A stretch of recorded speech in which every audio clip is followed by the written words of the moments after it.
Welcome, ladies and gentlemen, to a brand new edition of the Bulluminati Podcast, proudly sponsored by Home Field Apparel.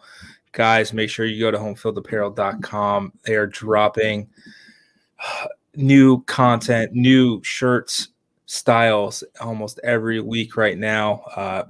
First-time users of the site get 15% off with the code Daily Stampede. Again, that is first-time buyers get 15% off their order with the promo code Daily Stampede, and that is site-wide, folks, site-wide.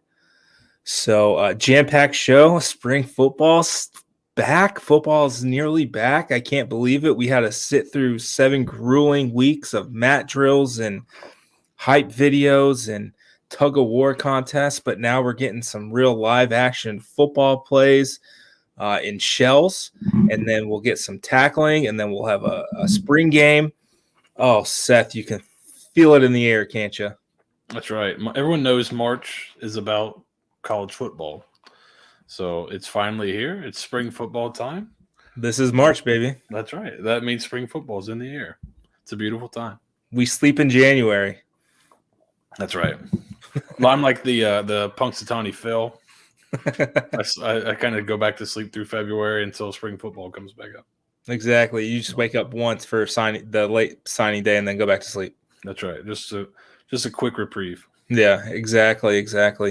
Well, jam-packed show, as I said. Let's just jump into it. Seth, you and I had the fine privilege over the weekend to go to the Florida Coaches Coalition clinic.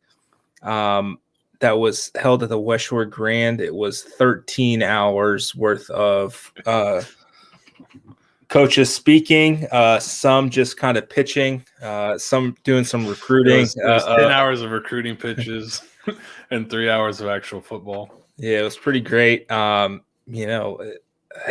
was for it. Let's start by saying it was for a very good cause. I don't know if anybody is, watching this or listens to this. Florida high school coaches are paid like shit, just straight up. They are not compensated well for their time and effort, coaching these high school players who become college players. And, Seth, I'm sure, Kerwin was your high school coach, right? I mean, you maintain these relationships with your high school coaches, right? And that's really what it boils down to is the state of Florida is losing their top talent to states like Georgia, Texas, Alabama, Tennessee, places who will pay their coaches a good amount of money. Yeah. For example, in the state of Florida, a high school coach may get a $6,000 stipend on top of their normal teacher salary. Yep. And that would be pretty decent. That'd be a pretty decent 6,000 would be a pretty decent figure in Florida. Right. You go to the state of Georgia, and that same coach would get a $30,000 stipend. Yeah. I had so I told you about this at the clinic, and you got to meet him. Jerry Odom was the head coach I worked for at Tusculum University. His dad was a long time Florida high school coach, really, really well respected, won a lot of games. Jerry got a head coaching job in Georgia after he coached in college a little bit. He got a head coaching job in Georgia and hired his dad as the defensive coordinator after he'd been coaching in Florida for like 30, 40 years. He immediately made like $30,000 more as the defensive coordinator in Georgia than he did as a head coach in Florida for like 30 years. And I think if you want to kind of get this plight down to how does it affect the college football fan, well, who's done really well the last, let's say, like 10 years, because I think this has really started to come to a head more the last 10 or 15 years. What state's college teams has done kind of poorly compared to previous regimes, and what state has kind of taken over a little bit, right? So you notice that Florida, the big three, and whatever, but the so-called big three in Florida has been pretty bad for the last decade. Just about FSU, they're national championship inside the decade, but recently the quality of play has gone down. And then you look at Georgia, who's keeping a ton of people in state. Their quality of play in the state has really gone up, and that's because so many coaches are leaving. the high school ranks. Your best coaches are going to Georgia or Alabama. You get some of them back, but it's usually after they go out and make a lot of money, and then they come back in kind of their retirement years. But so it does have an effect a little bit on the quality of coaching the high school players get, and the quality of player the colleges in the state will pick up from those high schools. The players are probably still the best in Florida, but even back in the day, I talked to college coaches, and they said, Texas, the best coaching's in Texas. So when you get a Texas kid, he kind of is what he is. You're not going to see a ton of growth. Florida, he basically told Florida on overall, the coaching's not great. So you can get they're the most like athletic kids, and you still have some room to coach them. His thing was he thought kids up north who didn't have spring football, they had a lot of room to go and were kind of hidden gyms. But that's kind of that was 10 years ago, and it's not gotten better. So yeah, that's something. If you want to help coaches, probably need to be paid a little bit more, but there's a lot of people that probably need to be paid a little bit more. So it's right. A tough battle, and unfortunately, the attendance from the coaching side, I think they put it together in a month. So to do it in a month, the lineup was great. The lineup of speakers was great. Right. It seemed like they had trouble getting the word out. You and me aren't coaching right now, so we don't count as high school coaches. There were probably it seemed like, and it very well may have been, there were more college coaches there than high school coaches for the high school coaches convention. I would definitely safely wager that, because FAU brought basically their entire staff. Indiana brought basically their entire staff. So USF brought basically their entire offensive staff. So like it was sparsely participated. The thing that really stuck out into my mind was I saw one coach from Hillsborough County there, and they didn't show up until about 6 p.m. Right before Mario Cristobal spoke. So I don't know. I know USF, I think Jeff Scott's got to feel pretty good about himself though on Thursday night. The Thursday before this Saturday coaches clinic, he had 150 high school coaches in attendance at USF on campus, having breakout sessions with their coaches. That's got to make them feel a little bit better, given how sparse the crowd was this past weekend. Yeah, for sure. It may have been a choice for some of those guys of, do I go to the USF one on Thursday or do I go to this one on Saturday? And a lot of them just chose to go to the USF one because that one was very highly attended. And, I don't want to say USF is ducking me, but they didn't put this coaches clinic out publicly. I went to the last one. They're trying to keep me out. Yeah. And you're the one that they like. Yeah, we'll see. So that's the crazy part. It's, the staffers at USF actually like you. It's me they want to keep away, and Stieg sometimes. But it was I think it's a legal order keeping Stieg away. Yeah, I think so. So it was a great time. There was a bunch of former USF coaches there. I will say the weirdest thing about the entire thing was like having two like girls in cocktail dresses, like interviewing coaches. Like it didn't really mesh with like. No, it feels like the themes clashed a little bit. Yeah, they were trying to do some type of video on the side, and it was. I mean, I'm sure a lot of USF fans have seen the pictures of Jeff Scott with some member of his family or something. alleged family member. Yeah. It was so weird, and but I mean, other than that, it was fine. The food was great afterward. Seth tapped out before the food got there. I couldn't do it anymore. It was a slog, but I will say, Willie Simmons, I miss him. He was one of the best guys. The FAMU head coach, he was fantastic. He was the last speaker of the night, and he did a really good job. And just some of the former USF coaches I saw were Brian Jean-Marie, who's now the linebacker coach at Tennessee, had some great stories with him. Had a great conversation with him buy me a beer one day and I'll talk to you about it. It's pretty great. I saw Bagman, Excessive Sweater, Raymond Woody there. He's on Willie Taggart's staff at FAU. Former running backs coach Dante Pimpleton, who's also on staff at FAU, was there. I saw Willie Taggart. Him and I spoke for about 10 minutes. That was good to kind of catch up. We'll text, here and there every few months to kind of check in. with each other. Just got to keep the networking tight. That's right. He's doing well. He was really excited about the IPF going up, and he's got $1 million smile, but you saw his face light up when he was talking about it. He's very excited for the university.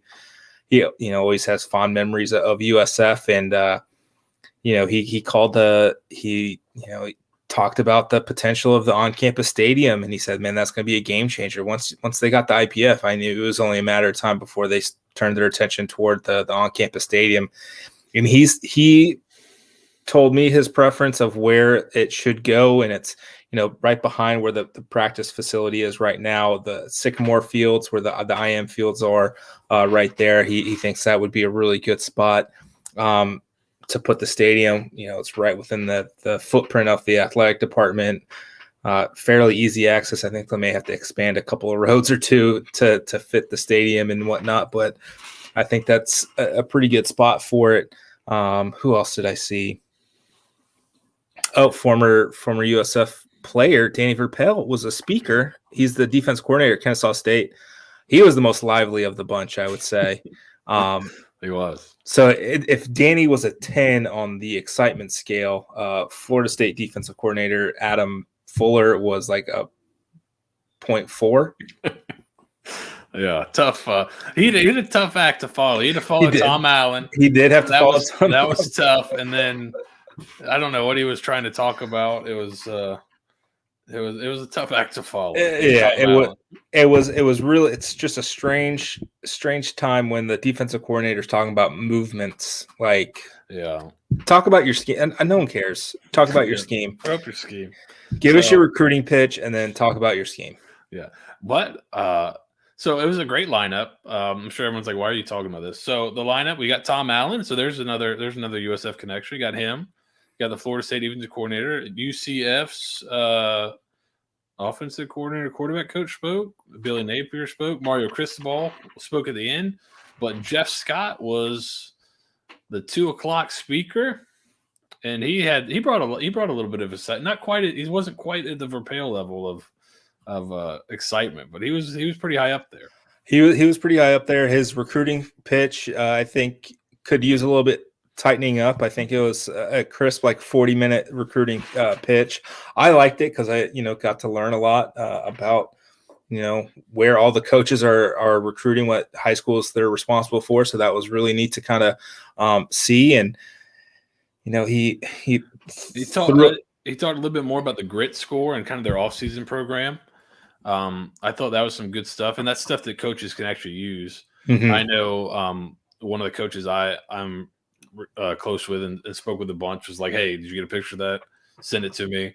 So I know the high school coaches really liked his presentation and had a lot of good things to say. He got into a little bit of RPO stuff at the very end, but some of that stuff is stuff we've seen, but it was cool.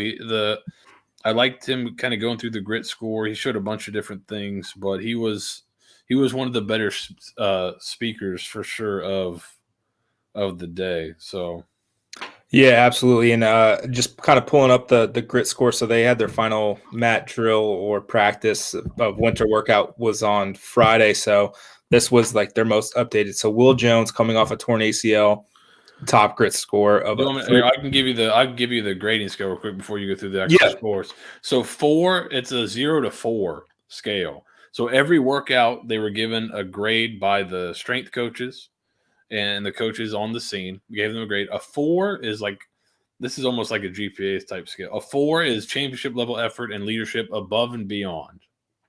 So you went above and beyond the call of duty there. 3 is a winning level of effort and leadership more than required. 2 is a 500 level effort, just does what is asked, nothing more. So you show up, you do the workout, nothing else. 1 is a losing level of effort, low energy, must be pushed, skips reps, and the 0 is the guy that's trying to quit, trying to look for a way out. So that 0 to 4 scale, and Will Jones, right, coming off an ACL, was number 1. I think you have the whole top 10, don't you? That I do. So Will Jones was number 1 coming off a torn ACL, which is impressive, I think. I think we all saw this year his absence was felt pretty harshly in the defensive secondary. And Jeff Scott did say we thought he was going to be our best defensive player. So that was interesting. I don't think he'd said that before. I'm not sure if I'd heard that or if you'd heard that. But he said he was our best defensive. We thought he was our best defensive player, and we lost him the Friday before the game or the Thursday before or whenever before the game. Was it a Thursday night game? So lost him the Tuesday. Yeah, before the game. So that's a tough blow right before the season starts, and that kind of jibes with what we heard last year, where Matt Hill didn't think he's going to be playing very much. Mm-hmm. If you're behind the best player on the team, your reps probably weren't extended in practice too. Right. So. And I'm not sure if this grit score takes into account Will Jones's aptitude and skill level of throwing a couple of teammates under the bus while also announcing that he's tore his ACL. So I think that I don't know if that bumps up the grit score or takes away from it, but otherwise pretty good. Your reserve linebacker Demars Bellamy was number 2 with a 3.59. Seth, you and I have loved this guy for 2 years now. He is big explosive linebacker. He's a heat-seeking missile, and he showed it in flashes. So it's good to see him kind of take the next step. There were rumblings about kind of the way he practiced and effort and things like that. So when he was younger, so to see him kind of second there, that means he's made a big step and took a big leap forward. He's got all the talent in the world, it seems like, from the little bit we've seen. So that's a good news for your linebacking core. Absolutely. Brad Cecil, he's the elder statesman of the roster, coming in third. Rashawn Yates, who Jeff Scott, him and I were talking after his session, and he said just Yates's improvement in maturity and everything top to bottom is night and day compared to when he got here. And it's showing.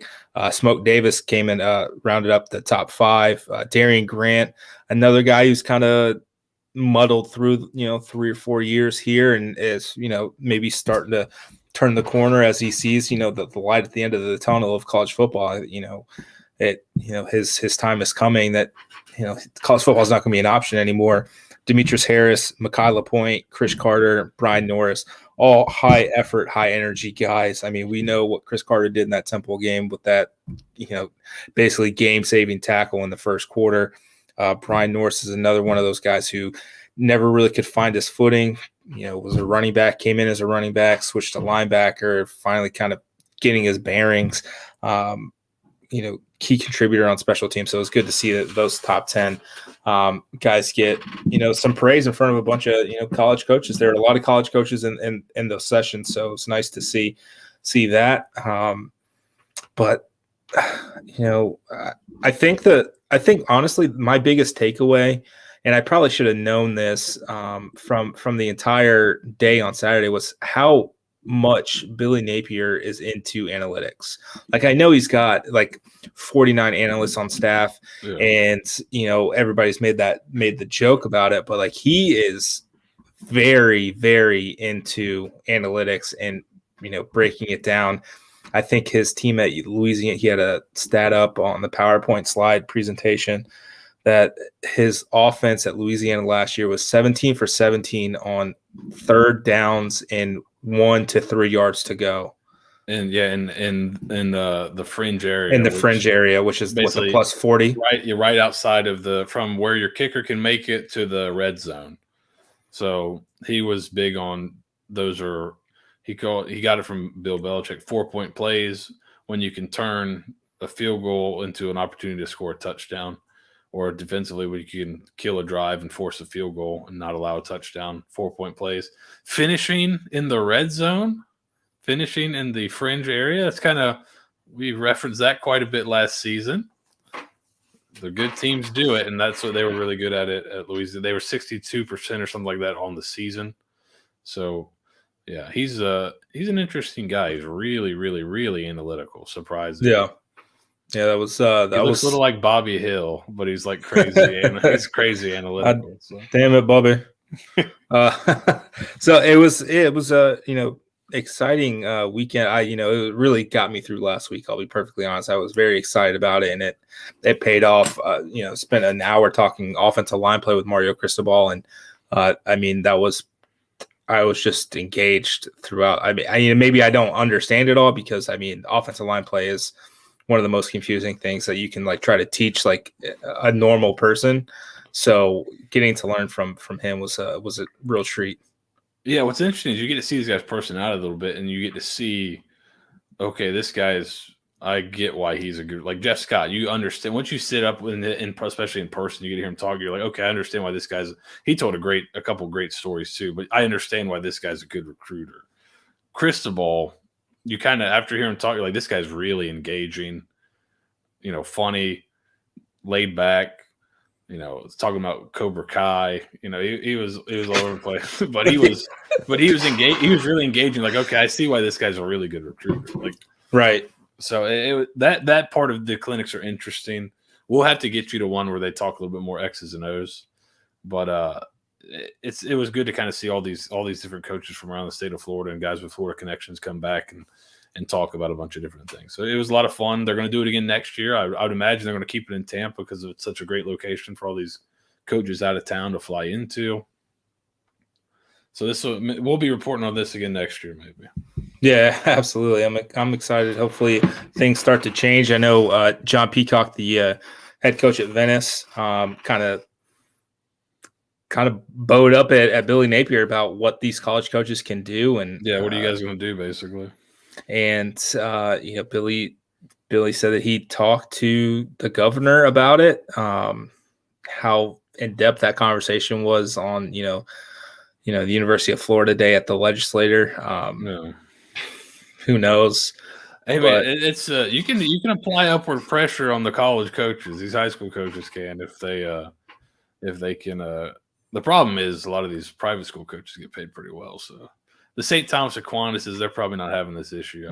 Yeah, I don't think the Jesuit head coaches and the coaching staff's really struggling. There's a little bit of a problem there, but yeah, it'll be interesting to see what comes of it. It was a fun event regardless, but I think it'll only get better from here on out. Yeah, absolutely. And let's change gears. It's March 1st, right? Still March 1st. USF had held their first spring practice of the year, 1 of 15. So 1 down, 14 to go. Spring game April 9th at 6 p.m. at Ray J. They'll have an alumni halftime show. It'll be a lot of fun. I'm excited to see what this offense and defense looks like. If you guys haven't checked it out, go on to thedailystampede.com where we previewed every single position group ahead of spring practice. And that's where we're going to kind of take it, where I wanted to get with you, Seth. I know we kind of took over and did the preview, so we didn't really get to hear your thoughts. I wanted to capture, your thoughts on what are you most excited about for spring ball as we kind of get into it. I'm most excited about the new coordinators, just seeing what kind of different flavor they bring to it. It seems like I'm not sure if he said it in his press conference or if he said it in the clinic. It all starts running together, but they're going to be a 4-2-5 team on defense. So they're going to have 4 down linemen, which is a bit of a departure from last year. Mm-hmm. I know we had some guys in here that were really big fans of the 4 down last year, and it seemed to be worked quite a bit when they went to it. So they're going to be doing that. And then just hearing Trickett talk a little bit more, hearing him in the press conference last week, I felt pretty good about what we had talked about with regards to the offense, because it seemed to be a lot of the same things he was saying. And so it seems like we were kind of seeing the right things there, and that hopefully that means they're seeing the right things, or we're both wrong. But so that was I'm interested to see how I kind of puts this into practice, because what he said in the press conference was great. Talked about making easy decisions on the quarterback, making it quarterback friendly, doing what your guys can do, not what you can put on the board. I've heard him say that other places too. That so it really seems to be something he really focuses on. So it's not just about what crazy plays you can think of; it's about what can your players actually do. Mm-hmm. And he also stressed getting guys, your best players, the ball. So we probably I'm hoping we don't see like a Jimmy Horn touch the ball 2 times for like 40 yards and then don't hear from him again for 30 game minutes. That kind of thing, and getting the guys and getting your best players in space with the ball. He also talked about that. And if you watched any of the practice clips today, when you saw the full offense together, you saw a good bit of screen to the receivers with the linemen getting out in front. So I think it's not going to be totally RPO reliant. It's going to be kind of a mix of things and what the guys do well and make it easy on them. And some screens will be back in. That'll be nice to see. So that's what I'm most excited about, more than just kind of seeing. There's a lot of new faces, and you always want to see kind of the progression guys make with the offseason. But for me, that's the scheme side, because I think that's really important, and that could make a big difference. Yeah, and that was kind of one of the themes of the clinic too on Saturday. It was a lot of the coaches and the speakers. They basically said, it's all great and well and good if you can, it looks pretty on the board, but can your players execute the play? Yeah. And that's just kind of was a reoccurring theme throughout the clinic. And that was a reoccurring theme for us every time we spoke during the season last year. Is like, that play it looks pretty and fantastic on the board, but can your players do it? I think it's a young coach thing too, where, because I did it a ton when I was young calling plays. It's like, this play will work. Like, we need to run it. But if it doesn't work during the week, then you start to like, are you just going to keep it in and run it anyways? Sometimes you do, but and sometimes it works out well for you. But most of the time, if they can't do it during the week, they're not going to be able to do it on Friday or Saturday, because you're putting them, at time. You'll make practice tough, but you also sometimes give them perfect conditions, because we're only going to call this play against this defense, which it's a perfect play against this defense. And if it doesn't work against the perfect defense, then you got to get rid of that. So, that I think that's something that young coaches have to figure out a little bit. And maybe that was an issue last year with the young offensive coordinator. But it's kind of good to see. I think this is a good. You're getting a guy with a ton of play calling experience at this level and lower levels. So, and he's been around football a long time. So you're getting a guy that's going to be well prepared, understand the task at hand, and try to maximize what you have. Yeah. And Willie Simmons said this at the clinic as well. He said if his staff, he's the offensive play caller, he gets final say on whatever they do. But if they put in a play, they have to take out a play, because there's only so much, CPU inside a player's head. So if they want to add, counter GT, they've got to take out something that doesn't work. And for them, it was power. They don't run power. Yeah. He called it the plus minus rule. If I'm adding something, I've got to take away something, because these players, there's only so much space in these players' heads between school, social life, whatever, that they can't fully comprehend everything that you do. So limit the possibilities of a player screwing up because they're thinking and not playing. I thought that's something to keep an eye on as well. I think that's been the most interesting thing I've kind of learned doing this, watching, preparing every week to watch like one team and kind of scout them when I was doing the video stuff during the previous 2 seasons, is watching all these different college offenses and how they operate, and really seeing them over game to game to game. And there's not a ton, like the really good offenses, they kind of do what they do. And you think that, they're changing up a bunch, they're adding a bunch of new equals every week. You look at these really good offenses, it's kind of like they do what they do, and they're just really good at it. And you saw that from Napier as well at the clinic. He talked about how he showed his like play calling sheet, and he's basically like, they've got to the analytics. They basically have the field, how many plays you get in this field area per game typically. And so that's how they break down their play call sheet. So he's like, if it's a second and long from the middle of the field, the quarterback knows we've got 3 plays in that section.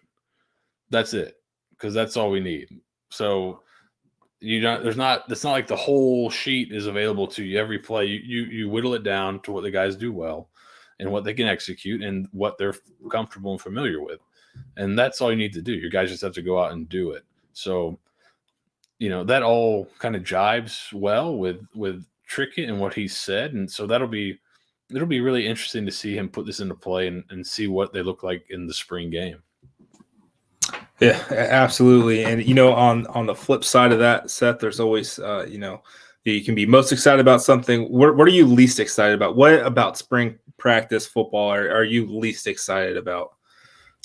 That we don't get to see much of it. I mean, that's really fair. That's fair. Really it. Like, we get to see the spring game, and that's going to be, depending. Now, what was good to hear is I think Jeff Scott said the roster seems big enough that they might actually split the teams up in draft, which may lead to more competitive game than ones versus twos, and where it turns into almost like an NBA All-Star game type vibe where it doesn't really matter.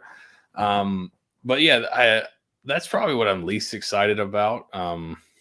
Also, probably just all the hype that happens every spring, and everyone looks great. Everyone's going to be really good, and then you get yourself all excited, and then it ends, and then you have to wait a long time before the season starts. So, that's probably it for me. Just the access, just being able to see more. It'd be nice, especially with the new systems going in, to be able to like watch a full practice or something, but it's not in the cards. It was interesting. All the coaches at the clinic were saying, we're an open book. There are no secrets. Come on down to practice. And then Jeff Scott, I think he saw us there. At least he saw me there. Yeah. He was like, well, the practices are closed to the public, but if you reach out, you can. Yeah. If you're a college coach or if you're a high school coach, you can come out, bring your players. But he's like, the practices are closed to the public. He made sure to. Yeah. I got to get back in the game.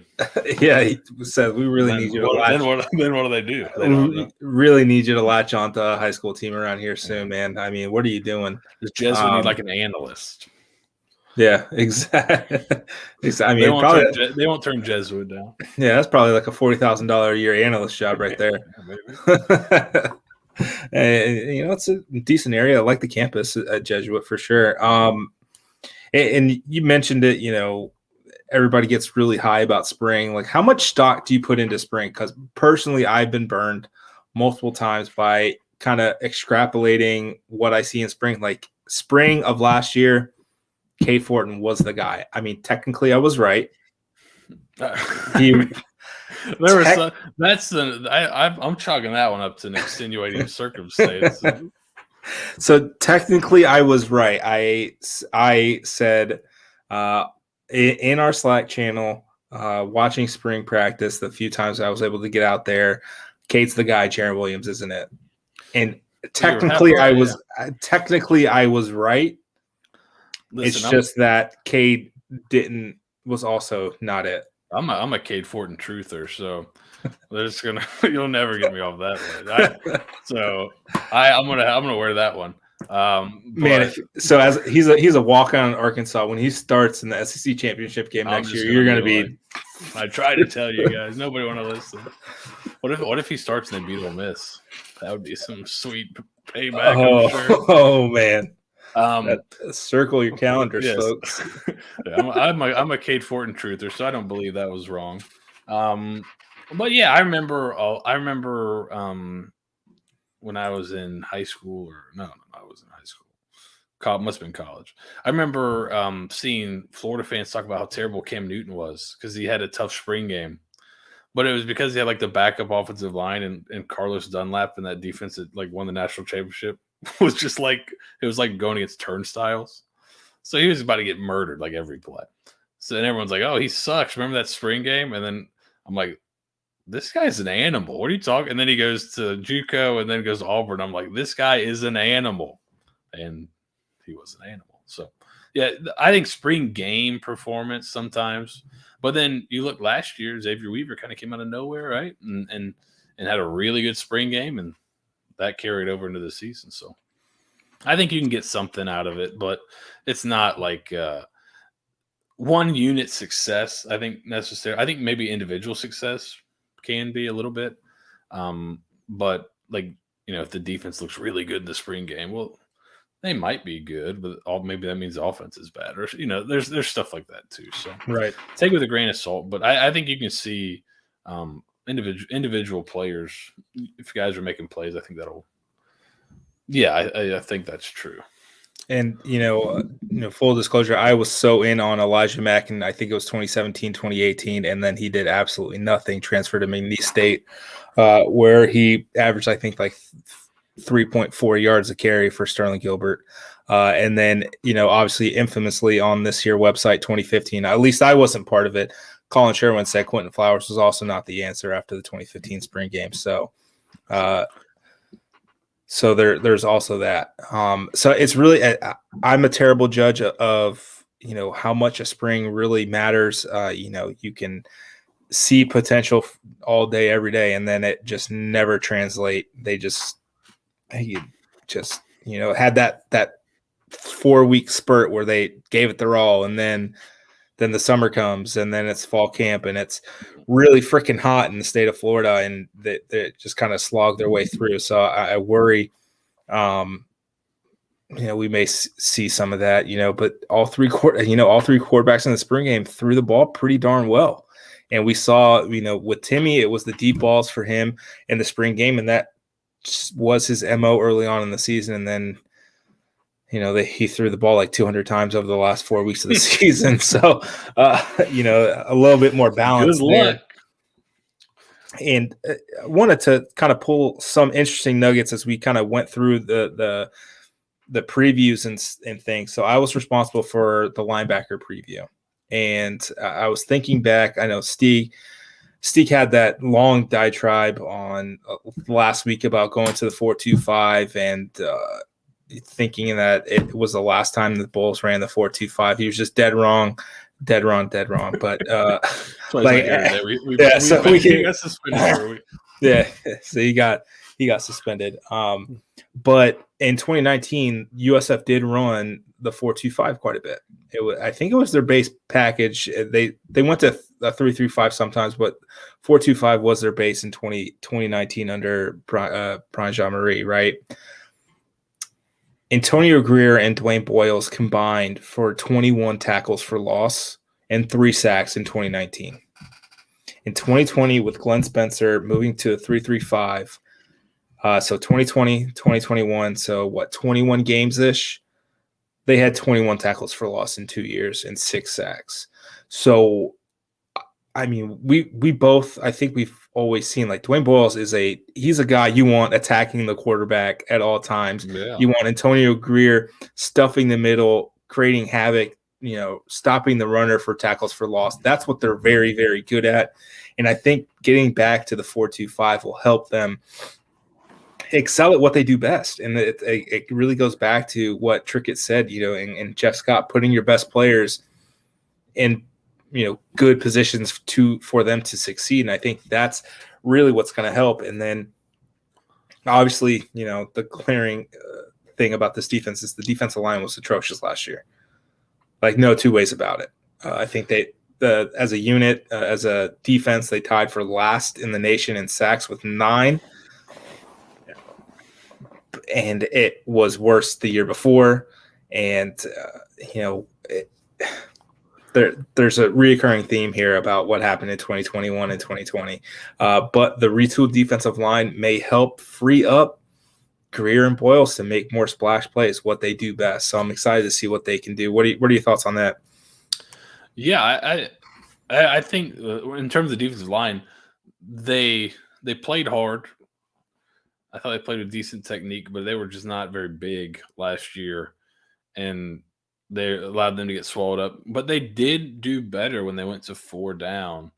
That helps keep some guys off. If you have some decent size up front and with 4 down, you can at least keep those linemen off your linebackers.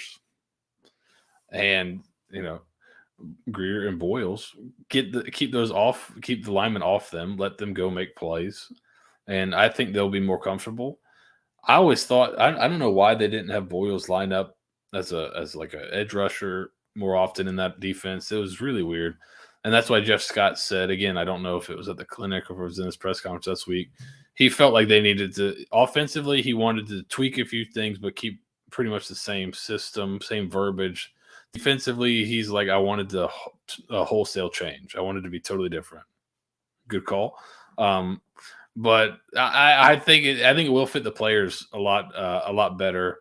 And I don't think they have a real lack of back end players. That's something that felt like it was going to be a weakness a few years ago. You had some guys, graduate, you had some guys leave, and they seem to have bodies there. A lot of the bodies were injured last year, but if you get those guys back to kind of full speed and full strength, you're going to have a pretty good group of 5 guys up there at DB. So you'll probably be getting your best 11 on the field, and then you can do sub packages and stuff where you can get Boyles as a pass rusher. You can do all that kind of stuff. But 4-2-5, I think, gets your best players on the field, and it matches modern offenses where you're going to see it. You see a ton of 4-2-5 now. It's a lot of people's base because it allows that extra DB on the field to match people going a ton of 11 personnel and that kind of stuff. So right, and just to kind of refresh everyone, so this is like the pre-2022 roster as it stands right now, with the people who are already in, and then the guys coming in June. 1, 2, 3, 4. So there's 4 defensive ends with at least 1 start. You got Jason Vaughn, Darian Grant, Jatorian Hansford, the transfer from Missouri, Tramel Logan, and then you got Levante Camille, Keon Terrell, Eddie Kelly, Michael Williams coming in. Michael Williams and Eddie Kelly, some top tier recruits, high 3-star recruits coming in at the edge position, and then defensive tackle. You've got Rashawn Yates, Nick Baggs from Temple, Rashad Cheney, who was from Virginia Tech. I can't remember. I don't recall. I can't remember. Someone in the comments tell me where Cheney came from. I forget. Clyde Pender from North Carolina, and then you got. He looked pretty good in the video I saw today, by the way. Pender. He looked not small.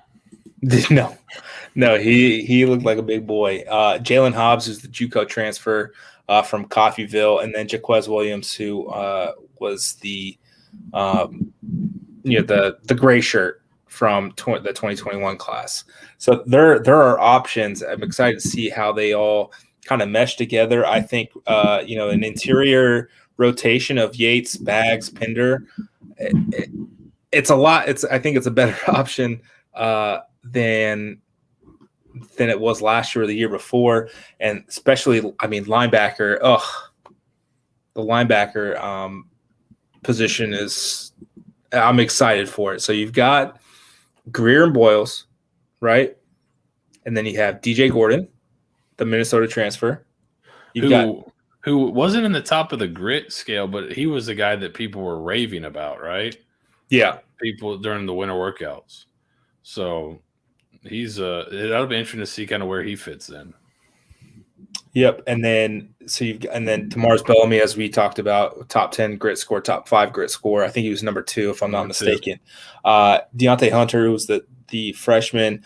You got Brian Norris, Mac Harris, CJ Ross. There are more options than previously thought. And then in the secondary, they attacked the secondary with some tenacity in the transfer portal. Bring in Ray Thornton from Clemson. Bring in Mars Brown from. Golly, there's so many transfers. It's so hard to keep. I want to say he was Kansas State too. Kansas State guy. I think he was Kansas State along with Will Jones. But I think getting Will Jones back is going to be vital for whatever they do. Best player on the defense, according to Jeff Scott. Yeah, God bless Matthew Hill, but he got 9 starts, so he's got experience too. So as a converted wide receiver, playing safety and playing extensive minutes, man, it's tough to do. I'll grant him that. So, a year under his belt, maybe some better coaching, because the safeties coach last year was kind of bad too. It kind of went hand in hand. Getting Gabe Neely in, getting the rotation, Jordan Blackman, and then at corner, Daquan Evans, TJ Robinson, Christian Williams, Jalen Herring's played some, Ben Knox has played some. Tamarcus Simpson, who earned one of the chips that they give out each practice. He earned one of the chips today, which is good for him. He was the Eastern Michigan transfer from last year, if I'm not mistaken. AJ Hamilton has some run. Daquan Stanley, Jalen Stokes. There are options. Did you say Townsville as well? Yeah, Chris Townsend. Yep. I got him listed at safety. Yeah, I think they, from reports I saw today, he played a little bit of slot corner. So, and he was a guy that his freshman year was great, and we were kind of looking for him last year, and it turns out maybe he had some type of injury that lingered or something. But he was a guy I was hoping to see a lot more of last season. So it's glad to see he's kind of back at full speed. I think he had an interception today in practice. So there's some good buy. You're just seeing the depth of the quality of depth has gotten so much better since when Jeff Scott took over the program. Now, do they have that elite starting unit that's going to go out and win a ton of games? I don't know that yet, but top to bottom, this roster is much, much improved compared to when Jeff Scott arrived on campus. So they're doing their job there. They just got to now go win some games. Yeah, that's the next step, right? They've really made over this roster in 3 years, and Jeff Scott kind of said it, and I heard other coaches saying it at the clinic. This is basically year 2, because I mean that 2020 season, it was just an absolute wash. You didn't have spring practice.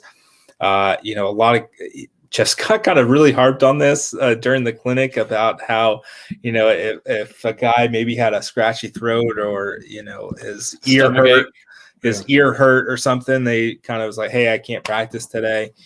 So it's getting the guys who want to be there. I think that's what we're seeing now, and it can only make this program better. Now, they, Bill Colony of ESPN, came out with the AAC preview. I think it was this morning, and they have a top 50 schedule. I mean, I think 3 of their first 4 opponents are also in the top 50 of opponents this year.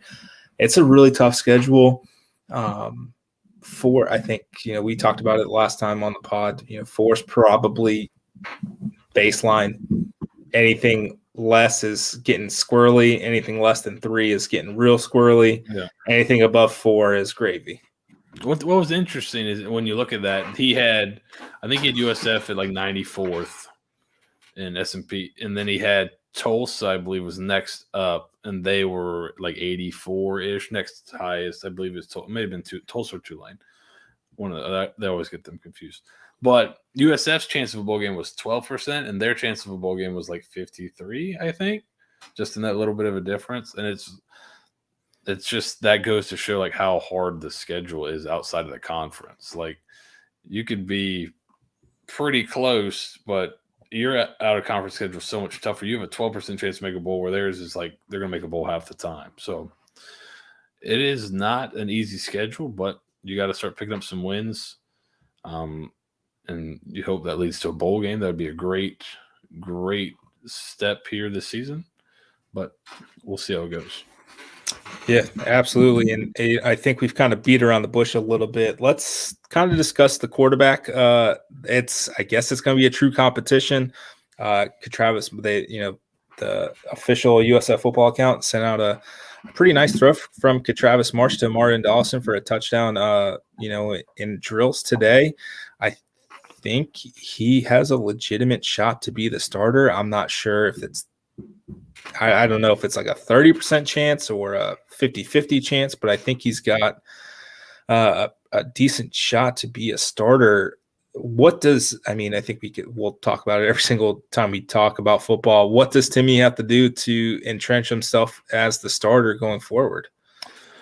To me, and this he could be helped a lot by scheme, but I thought, and this is something that Trickett mentioned in his introductory press conference, is, being decisive. And that's a word I used last year with talking about Timmy, is when he was decisive and made decisions and threw with conviction, I thought he was really good. There was just a lot of times where he seemed to not be decisive, didn't have the conviction. Some of it, maybe he had some pressure in front of him, but I thought last year when he was decisive, he knew where he was going with the ball, he was pretty good. Even for a freshman, he made a bunch of good plays when he didn't have indecision. But there was a ton of indecision with him last year. That could have been the scheme. So you're hoping that gets cleaned up. And if it does, I think just ceiling, he probably has the highest ceiling because he's just so athletic and we've seen him make some great throws. But His floor, we saw a lot of his floor last year too, but that could have been scheme not really helping him out. So if, for me, what I would like to see out of him is just be decisive, get the ball out of your hands. To me, like he will not be improved if in the spring game you just see him running around and then he chucks up a 50-yard touchdown after scrambling for like 5-6 seconds. That doesn't show me anything. I want to see him just get his step, which you saw him in high school, right? When he's been in the system, he was comfortable with it. He probably understood, like he was decisive. Bang, take your steps, throw the ball. When he does that, he's really good. When he doesn't, then it gets a little bit tougher. So that's kind of what I want to see out of him. The offense tailored to him, easy decisions. And from some of the stuff I saw today, it looked like they were doing some of the RPO stuff that Jeff Scott showed at the clinic, but we saw last year that was like the, extended triple option stuff, which would suit him really well. And I thought he was a decent decision maker in the run game in terms of giving and pitching in the option game and that kind of stuff. But just be a little bit more decisive in the pass game. Get the ball out of your hand and just kind of throw with your natural your throwing motion. Don't think too much. Just let it go. Yeah, and I think we saw bits and pieces of that. I think him and unfortunately Bryce Miller had a pretty good rapport going early on in the season before Bryce got hurt. I think he was kind of the safety blanket for him a little bit, and then it kind of switched to Xavier Weaver. I think for Travis Marsh, right? I mean, it's basically the same kind of thing, right? Make better decisions. I think he has like 7 career interceptions or turnovers in like 2.5 games. And I think some of that was the rain at ECU last year, but that Cincinnati game in 2020, when he started, I think he threw 3 interceptions in the first quarter and a half of play. And it was just kind of it was a mess. I think for him, I think that's got to be the next point for him. I think we all love his arm. He's got a great arm and he stands in the pocket, but he's got to make better decisions with the football. And, I'm glad he's back, because if it was just spring practice with Timmy McClain, Byron Brown, who's glowing reviews so far, Jeff Scott said at the clinic, the players are already, gravitating toward him as a true freshman quarterback. Top 15 grit score out of, I think this is like 120 guys or 100 plus guys. Yeah, 112 guys, top 15. Man, how crappy must it be to be the last guy? Like, what do you like? Do you think it's like, does it Work dip harder. under? Yeah, suck less. Do you think it dips under like 2? Do you think it's like 1.85? Like, do you think 112 is like not even like that person through 7 weeks of winter conditioning is like not even doing like the bare minimum? No, I sure hope not. You're hoping that would be interesting.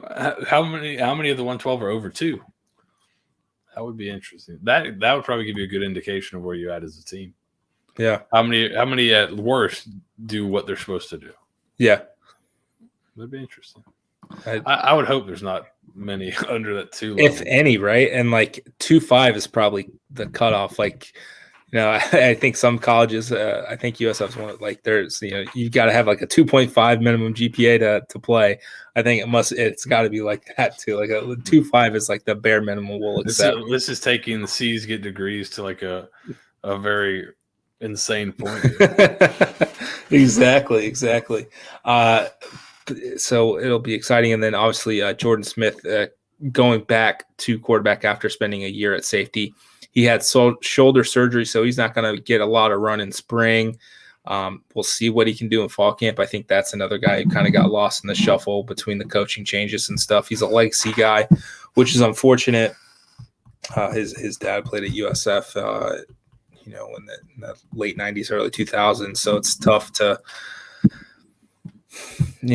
I'm glad he's sticking through it, but he's been kind of bounced around. And, Jaquez Evans was the pick over him to be like the third quarterback in that 2018, 2019 year. And he just kind of bounced around from there. So hopefully he kind of catches his footing here soon and provides another, leadership presence. He's the elder statesman in the room.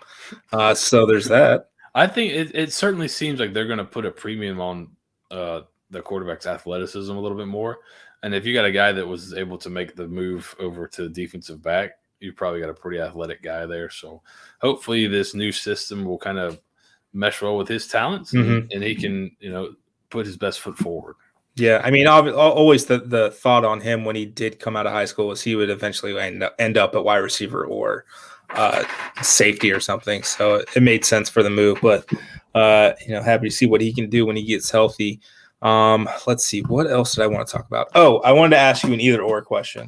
Okay. I'm going to give you a player A, player B, and see which one you'd rather have.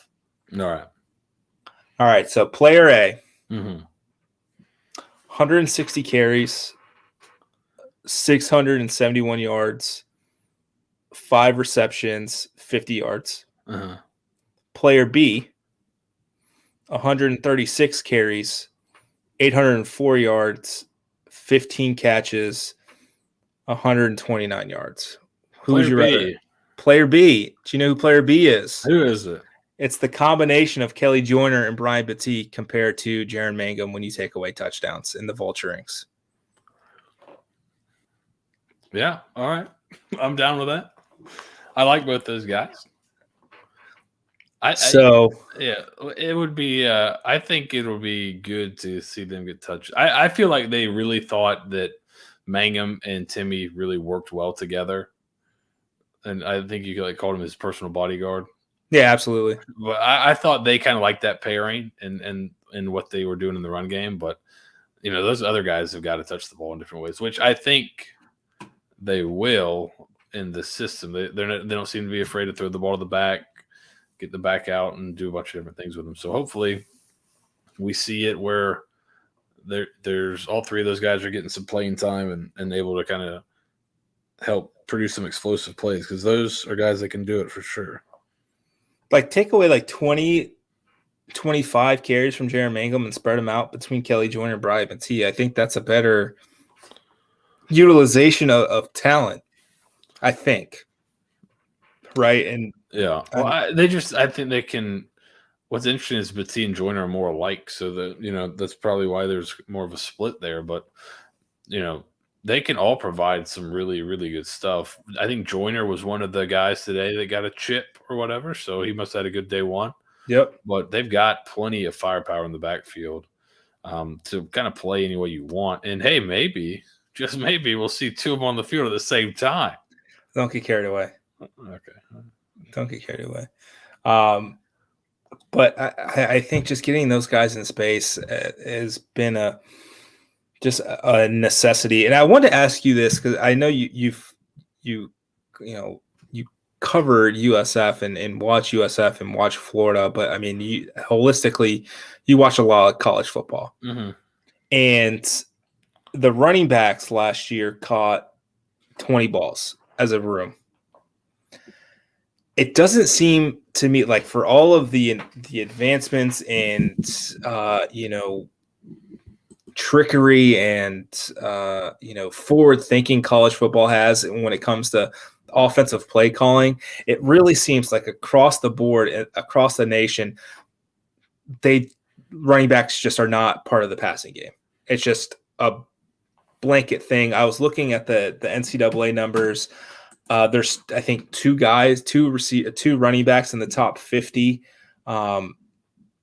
It just doesn't make any sense. Like, Alvin Kamara is one of the best running backs in the NFL because he runs for 1,300 yards and then catches 90 passes for 850 yards. Like, I don't understand, like, how is the NFL better at utilizing the talent that they have in the passing game compared to college football, where they do a whole bunch of different crap. I think a lot, because a lot of those guys have the ball in their belly when throws are happening, because RPOs and play action, and how a lot of those guys are used as, like, they're not going out in the pass. They're part of the read. So I think that's part of it, especially USF last year. I was screaming all year, not literally, but in my brain, I was crying out for like some more screens if you're getting, Timmy's running around there with like a chicken with his head cut off because he's got guys in his face, and they're blitzing 8 dudes. Hey, maybe mix in a screen to one of your running backs. It's really fast and good in the open field. I would have thought that was interesting, but they didn't do that. But I think this you got those guys are some of your best playmakers. And Eric's got a question about Mikey Dukes. I think he's right. He's he's supposed to be an explosive guy as well, right? So he's kind of in that. He's maybe a little bit bigger than those guys. Listed at 5'10", 198. So, but he was an explosive guy too. So these guys that can just. That's the best thing you can do as a coach and as a quarterback. If I can throw a 5-yard pass and get an 80-yard touchdown out of it, that's what I want to do. So how can I do that the most? And just get these guys the ball in space and let them make plays. And I was kind of looking back through, USF, up until 2016. So 2020, no one caught the ball out of the backfield. 2019, I think Jordan Cronkright led the team in receptions with 11. 2018, he did it again with 15. 2017, Dearness Johnson led the running back room with 11. And then in 2016, so Rodney Adams, I think he caught about 70 balls. And then tied for second on the team in catches were Marlon Mack and Dearness Johnson. Now, I'm not saying any of the running backs in this running back room are NFL starting running backs like Marlon Mack when he's healthy and Dearness Johnson as he showed for the Browns of the last year. But these guys have you can see that these guys can do damage in space. I feel like just handcuffing them and only handing the ball off seems like a poor use of talent, just holistically, as not even just USF focus, but there's a lot of talent across the country at the running back position who can do some damage in the passing game that just never happens. Same with the tight ends. Chris Carter has 7 career catches, and he is the leading returning tight end reception leader coming into the 2022 season. It just doesn't make any sense. And, you see Mitchell Wilcox, in the NFL, providing value for the Bengals on their Super Bowl run, and Sterling Gilbert never threw him the ball. I don't understand why receiver, running back and tight end are just so wholly ignored at a lot of colleges in the passing game. Yeah, and the great thing about those two positions is those are the positions you're going to get matched up on linebackers typically. So if you've got some guys there that are really explosive and can win in space, well, you're going to get them matched up on linebackers who aren't going to be able to cover them. So you can take advantage of that if you want to, and if it's part of your scheme. But with USF doing so much RPO stuff, where a lot of times the tight end was either they're on split zone, he's kicking out the backside end, or he's part of a RPO where he's running in the flat and they can pull it and throw it to him. And then the backs in the backfield action, that he's not going to get a chance to make a reception there. So I think that was part of it, but those guys can definitely be used better. They need to get, if I'm trying to get you go through and kind of think, okay, who do I need to get touches? I think Trickett's talked about that in the past. So he's got on his play call sheet, I need to make sure I get these guy touches. He talked about feeding his best players the ball. So that'll be nice to see. You say, okay, I need to get Jimmy Horn 10 touches. I need to get Brian Battie at least 5 or 6 touches. I need to get Kelly Joyner at least 5 or 6 touches. I need to get Mangum 5 or 6. It kind of just spread those touches out, but let those guys get them and do things that they can kind of in their space. Yeah, and to Eric's point, I think Holden Wilson is a sleeper candidate. I didn't know how to list him. He warms up with the wide receivers, but he can line up as an inline tight end. So it was really interesting kind of where he kind of fits in. Jeff Scott's first signing day, he said, you guys are going to look up in 3 years. We're like, oh, wow, Holden Willis. And I think we may see that. We saw sparks of it last year, late in the year. I think we'll see a little bit more of it from him, depending on how they want to utilize him. I think Jason Littlejohn, the tight end transfer from the College of Sequoia, he put on some weight last season to move to tight end and had a pretty productive year. And now he's playing D1 football, so FBS football. So he could be an option as well, along with Gunnar Greenwald, who's a very highly touted tight end recruit coming into the 2021 season. So again, it just goes back to there's more talent on this roster than in previous seasons. So that's the exciting part. Let's wrap this up with, I know, Seth's favorite part of the show always. We're going to talk about some basketball, and we're going to talk about some bat and ball sports real quick. So We hold on, let me grab some water so I can, really wet my whistle. So let's start with men's basketball. Let's get the bad thing out of the way first, right? So men's basketball has been atrocious this year, would be kind, I think is safe to say. I believe 15 of their 20 losses are by 10 or more points.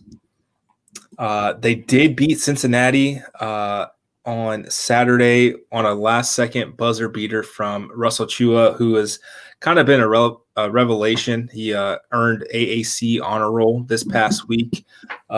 Thanks in large part, I think he averaged over the week 15.5 points and 7.5 rebounds.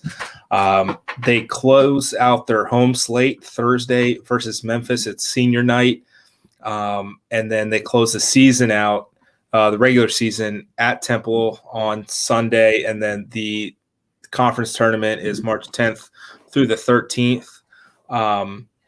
I could see this going either way. They could lose both and finish the season 8-22 going into the conference tournament. I could see them splitting it. I don't think they'll win both. I think Memphis has kind of gotten back on the right track a little bit in conference play from their hiccups.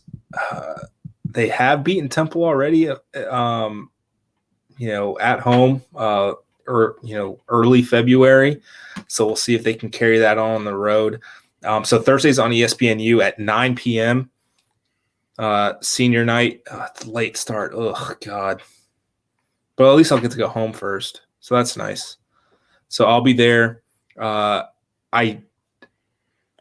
would expect Brian Gregory to return next season, folks. Just my gut instinct. There's about like $4.5 million left on his contract. I would expect a pretty good chunk of that would be buyout money. What that figure is, we don't know because the contract's behind a DSO and they are not subject to sunshine laws. And they can't even tell me if there's a secondary contract with the university, the USF Foundation, they can't even acknowledge that there's even the existence of perhaps a second contract that would provide buyout information. So is being bad at men's basketball worth an on-campus football stadium? Like for a couple more years. I mean, not forever. I mean, I don't know. I mean, what's shocking to me is, so the last time that USF men's basketball went to the NCAA tournament, they did not play at the Yangling Center for any of their home games because it was getting renovated. They played down at Amalie, and they took,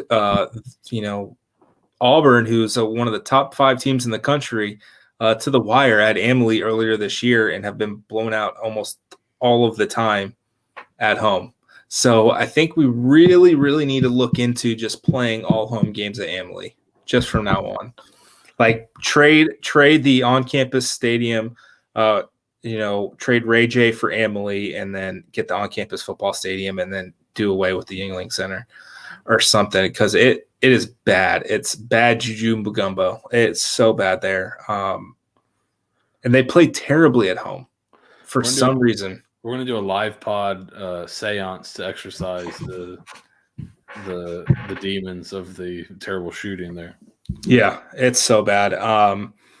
But yeah, I would expect Brian Gregory back. I don't know. Players come back, who knows? But I would definitely expect Brian Gregory to return to South Florida next year as head coach.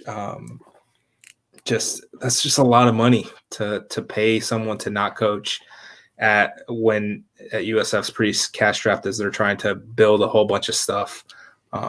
So unless there's a donor that is willing to sign maybe like a $5 million check to go away, and then also hire a coach to replace him. But I don't think that's happening anytime soon. So that's men's basketball. Women's basketball tomorrow is, so when you hear this, it's today, Wednesday. Hopefully Vito gets this up in time. They face Houston at home. It's senior night. It's the 50th anniversary of USF basketball celebration. There's a throwback jersey that I have been assured is pretty awesome. So there's something to look out for. Shea Leverett and Betty Manunka will be honored on senior night. Betty, I think, is top 5 all time in rebounds. I think she crossed over the 900 rebound plateau either Sunday or last Thursday. She has just been a force while she's been at USF. She's really encapsulated what it means to be a Bull and play for Coach Fernandez. So tomorrow, 7 p.m., Yingling Center. Please be there. Support this team. It's they've gone through a lot of crap. So we'll go from there. Conference tournament March 7th through the 10th in Fort Worth, Texas. So women's tournament first, men's tournament after to get it going. And then let's wrap this up with baseball and softball. Baseball won tonight. They beat FIU 7-0. Orion Kirkering had 5 1/3 innings pitched, struck out 9. They swept Stony Brook after a up and down start. I will say, as of right now, Nick Gonzalez, Matt Ruiz, and Roberto Pena are not on the active roster. They are still with the team. They're just not on the active roster. They had 181 combined starts on last year's Super Regional team. So second, short, and center field, or Pena's played a bunch of positions already this year. Carmen Lane is an animal. So we'll see how that shakes out. I wouldn't expect them anytime soon, but I was wrong before once. I remember it well. So we'll see. We'll see what happens. It wasn't about Cade Fortin. It wasn't about Cade Fortin, damn it.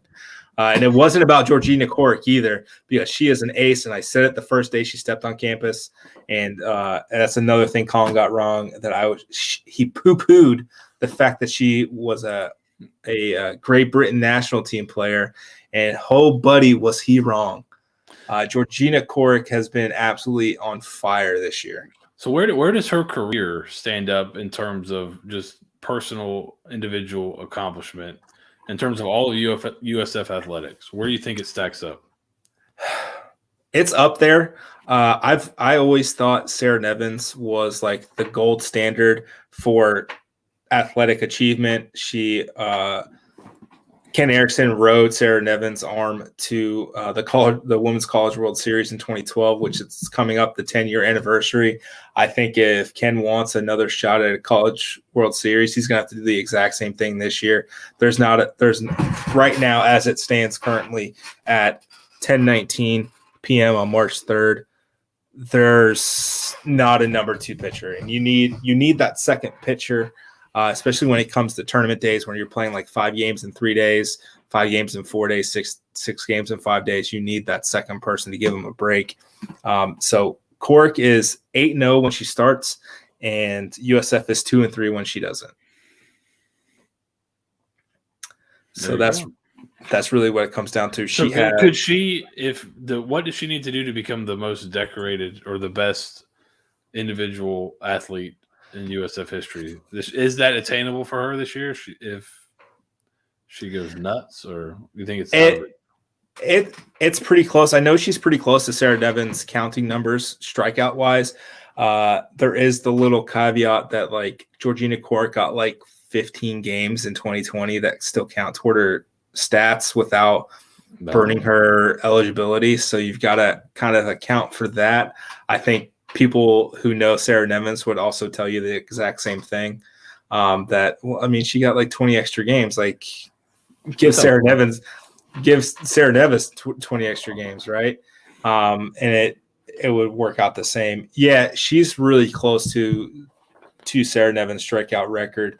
Let me see what her pitching numbers are this year. So she's thrown 55 innings.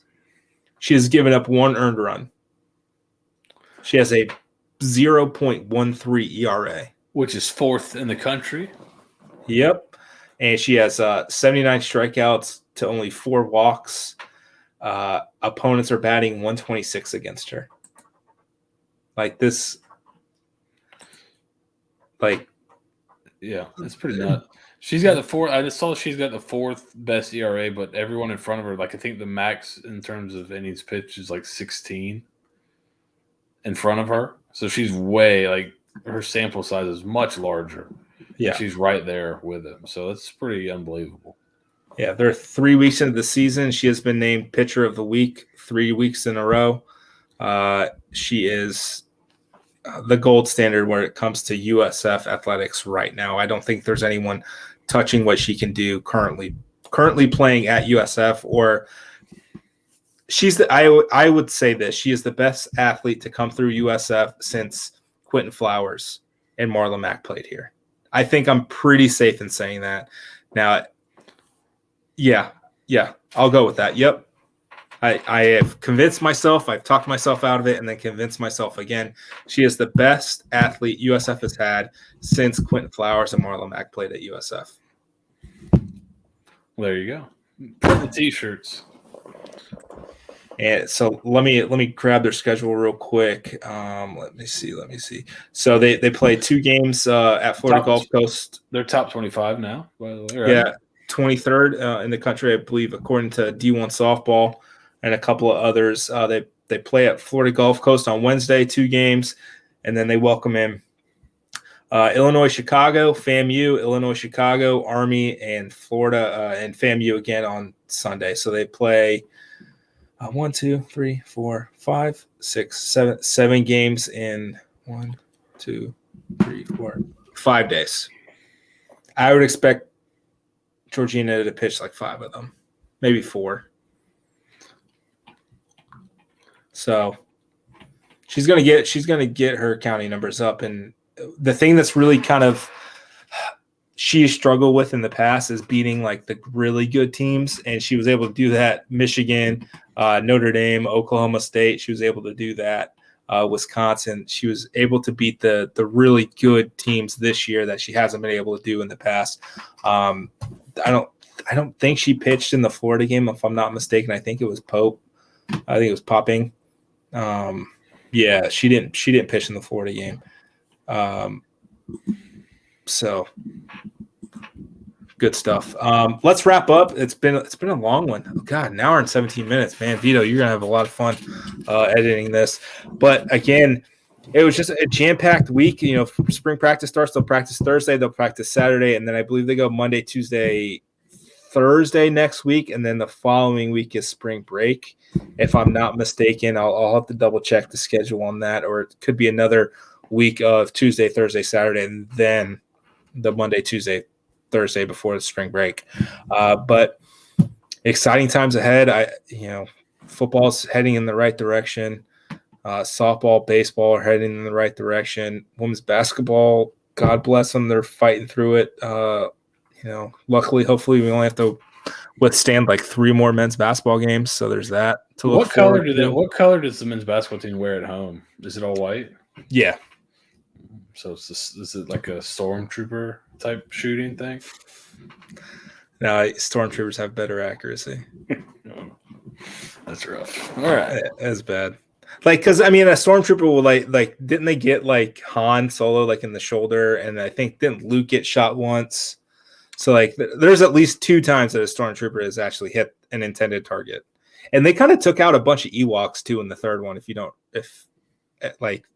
They kind of went through those little fellas. That was more mechanized than right. It was more of the walkers taking those out, right? I mean, yeah. Yes, I guess there was some live fire. I mean, as well. Are the AT walkers are they driven by a stormtrooper, or are they just by themselves? Like, are they driven by a stormtrooper? I believe there were AT-ST walkers on Endor, the mood of Endor, rather. So maybe there's something there. So we just need basically somebody to drive one of the players, like a mechanized thing, and then yeah, exactly. So I mean, if we just had that, we'd be fine. Yeah. So, if easy fix. Yeah, exactly. They just hopefully no one like ties our legs around. Yeah, or no 2 big logs coming in. Yeah, It's like two guys setting a pick at once on the same guy. All right, man, this has gone off the rails. I appreciate you guys tuning in, listening. Be sure to download and subscribe. We've got YouTube. We've got Twitter, Stampede SBN, at Seth Varnadore, at Bulls Nathan SBN. Be sure we're on iTunes. We're on Spotify. We're wherever you get your podcasts. Make sure you like and subscribe. Rate us 5 stars, though, because that'd be rude if you did anything less. Again, appreciate Home Field Apparel. Check out homefieldapparel.com for sponsoring this podcast. New users, new buyers get 15% off with the promo code Daily Stampede, and that is off your order site-wide. Be sure to do so. For Seth, Nathan, this has been the Bulluminati Podcast. Signing off. Go Bulls.